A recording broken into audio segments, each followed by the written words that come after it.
Si on se rappelle un petit peu, on avait fait un chapitre qui s'appelait Décrire un mouvement, où on avait vu ce qu'on appelait des chronophotographies.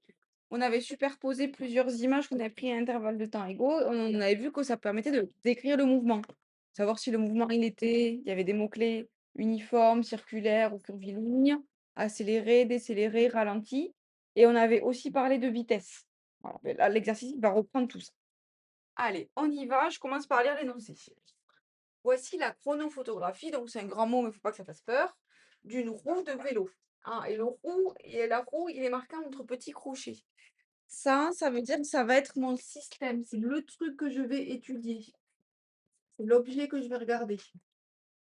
Donc, on a une roue de vélo en mouvement, vue depuis le cycliste debout à côté du vélo. Ah oui, vue depuis, ça me donne le référentiel. Tous les mots que je suis en train d'écrire là, ça vous dit rien, c'est qu'il faudra revoir la leçon. Ok, question 1. Quelle est la trajectoire du système? Ok, donc là, dans ma leçon, je vais mettre des mots en vert. C'est là-dedans qu'il faut aller les piocher. Ça veut pas dire, vous n'avez pas obligé de les marquer en interrubrique, mais c'est juste pour vous donner la référence.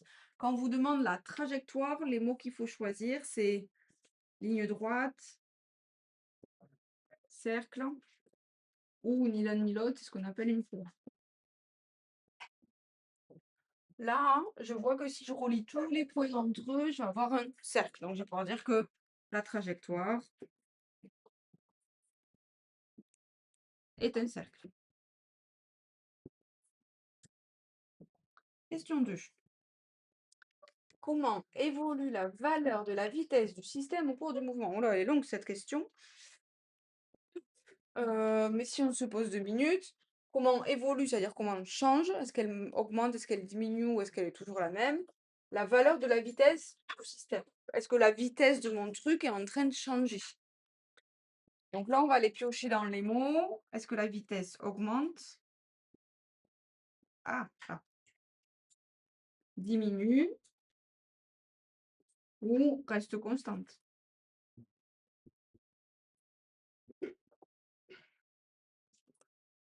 Là, je vois que les positions de ma roue de vélo, c'est les mêmes, elles sont à égale distance.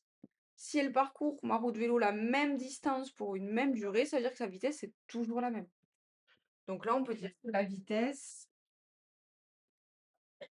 est constante.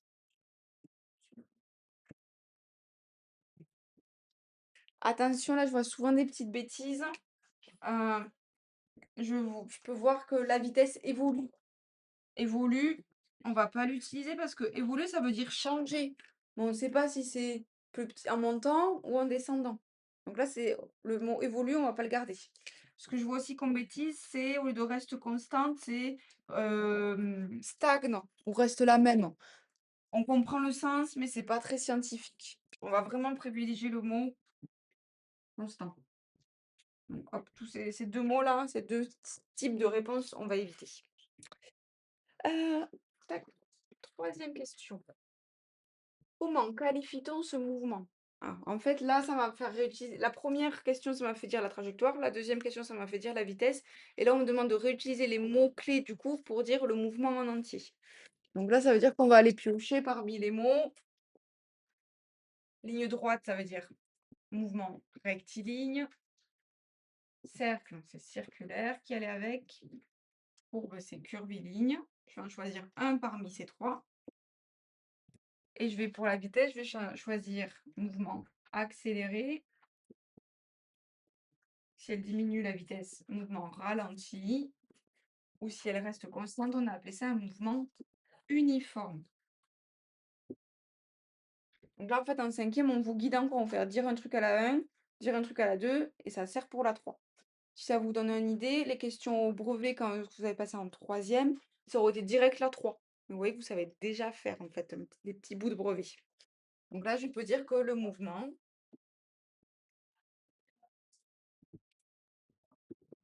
est, j'avais dit que c'était une ligne droite, du coup, c'est rectiligne, l'adjectif associé. La vie, n'importe quoi. J'ai dit que c'était un cercle, donc c'est circulaire. Et que la vitesse reste la même, le mot associé, c'est uniforme. Le mouvement est circulaire, uniforme. Et j'ai fait les 3 premières questions. Question 4. Hop. Lors d'une promenade, Madame M parcourt 35 kilomètres en 2 heures. Calculez sa vitesse moyenne. Ah là, j'ai un mot en gras, là, c'est le verbe. On me demande de calculer. Il faut alors que je fasse un calcul. Donc, je vais me noter ce qu'on cherche. On va calculer, donc je vais mettre calculons la vitesse. Hop. Et je peux me noter qu'on va la noter aussi petit v, v minuscule pour la vitesse. Ok. J'ai quoi comme information? Je sais qu'elle parcourt 35 km. km, c'est kilomètres. Donc, dans les données, j'ai 35 kilomètres. Je sais aussi qu'elle parcourt ça en 2 heures. Ça, on va se servir du chapitre, de ce qu'on a fait au chapitre 1. Au chapitre 1, on a vu que ça, les 35 kilomètres, c'était une distance qu'on la note petit d, que ça, c'était un temps qu'on la note delta t. Donc, je connais la distance, je connais la durée, et on me demande la vitesse. Et ça, on a vu dans la leçon que la vitesse, petit v, c'était la distance divisée par la durée. Si on ne se souvient plus, on peut réfléchir avec les unités. On sait qu'une vitesse, c'est en kilomètres par heure. Ça veut dire que je vais diviser des kilomètres, c'est la distance, par des heures, c'est le temps. Là, si on a peur de confondre, de faire l'un divisé par l'autre, qu'on ne sait plus, on regarde l'unité, ça nous dit quoi diviser par quoi. Ensuite, je remplace par les valeurs.